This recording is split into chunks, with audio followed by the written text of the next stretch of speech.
बॉलीवुड में real life जोड़ियां कई बार real life में बन जाती है। इसमें धर्मेंद्र का नाम सबसे ऊपर आता है। धर्मेंद्र और हेमा मालिनी की जोड़ी बड़े पर्दे पर लोगों ने खूब पसंद की। धर्मेंद्र शादीशुदा और बाल बच्चेदार थे, लेकिन हेमा के प्यार में पड़ने से खुद को रोक नहीं सके और धर्म बदलकर उनसे शादी कर ली। इस शादी से धर्मेंद्र की पहली पत्नी और बेटे सन्नी सबसे ज्यादा सदमे में थे। सन्नी देओल अपने पिता की दूसरी पत्नी आने से बेहद नाराज थे और कहा जाता कि सन्नी देओल ने हेमा मालिनी के ऊपर चाकू से वार कर दिया था। इस बात पर प्रकाश कौर ने पहली बार ऐसा कहा था कि लोगों ने दोबारा सन्नी देओल के ऊपर उंगली उठाना बंद कर दिया। धर्मेंद्र ने जब हेमा मालिनी से दूसरी शादी की तो उन्होंने पहली पत्नी से तलाक नहीं लिया था। सन्नी भी उस वक्त बड़े हो चुके थे। सन्नी देओल हेमा मालिनी से लगभग 8 साल ही छोटे हैं। धर्मेंद्र से देओल परिवार का प्यार छुपा नहीं है और यही कारण था जब उन्हें और उनकी मां को धर्मेंद्र की दूसरी शादी के बारे में पता चला तो दोनों ही बेहद तनाव में आ गए थे।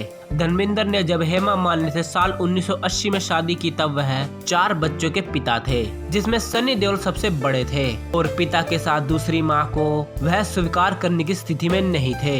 यही कारण था कि धर्मेंद्र को पहली पत्नी प्रकाश कौर और अपने बच्चों की नाराजगी का सामना करना पड़ा था। हेमा मालिनी और धर्मेंद्र ने शादी उस वक्त की थी जब सन्नी देओल की उम्र तकरीबन 23 साल की थी और ये बात भी सभी जानते थे कि सन्नी देओल बहुत ही गुस्से वाले हैं। मीडिया में धर्मेंद्र की दूसरी शादी पर तमाम बातें लिखी जा रही थी और इसी में ये भी बात सामने आई कि सन्नी ने अपनी मां हेमा मालिनी के ऊपर चाकू से वार कर दिया था और इससे वह घायल हो गई थी। लेकिन जब सन्नी देओल पर उंगली उठना शुरू हुई तो उनकी मां प्रकाश कौर ने अपने बेटे सन्नी देओल का साथ दिया।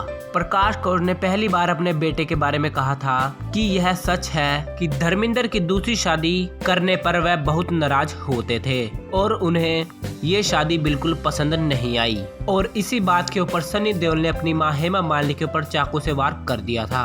आगे प्रकाश कौर ने कहा कि सन्नी देओल अपने पिता से बहुत ही प्यार करते हैं। आपको बता दें कि प्रकाश कौर ने ये भी कहा कि हर बेटा और बेटी चाहते हैं कि उसके पिता उनकी मां को भी ज्यादा प्यार करे। प्रकाश कौर ने कहा कि इसका मतलब ये नहीं है कि वह अपने पिता की जिंदगी में आई दूसरी महिला को मार देगा। वह ज्यादा पढ़ी लिखी नहीं है, लेकिन अपने बच्चों को अच्छी तहजीब दी है।